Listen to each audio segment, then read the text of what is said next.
Merhaba arkadaşlar, bugün yağlı boya videosuyla karşınızdayım. Yağlı boya serilerine devam ediyoruz ve bu bayağı yapacağız. Yağlı boya gidecek yani. Sürekli yağlı boya yapacağız. Tabii sürekli yağlı boya videosu atmayacağım. Araları daha güzel videolarda atacağım. Daha farklı videolarda atacağım. Bugün 90'a 90 boyundaki arkamdaki tuvale The Makina kanalının sahibi Buğra Akpınar, yani Buğra abim diyebilirim. Kendisini çok severim. Tabloyu onun evine armağan edeceğim.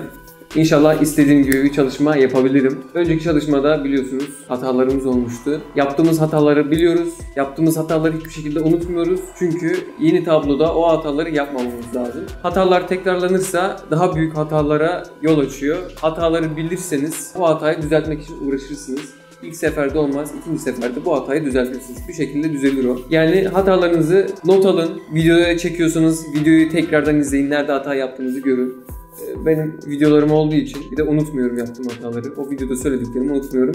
Bu şekilde bu tabloda o yaptığım hataları burada yapmamaya çalışacağım. Ve burada bir gelişim kat edeceğiz. İnşallah bu çalışmada güzel bir şekilde sonuçlanır. Ben biraz başladım.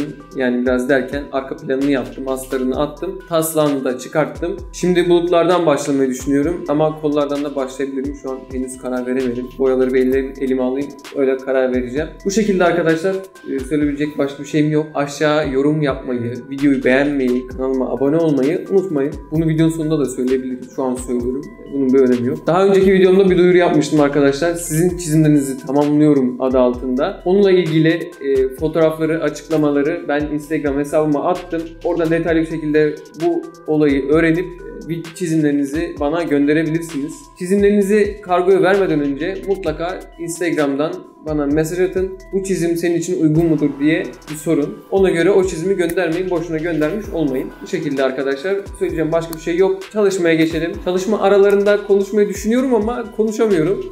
Çalışmaya yoğunlaşıyorum. Belki arkaya ses koyarım. Bakalım. Bir şekilde bu videoyu daha güzel yapmaya çalışacağım. Şimdi çalışmaya geçelim. Çalışıyorum.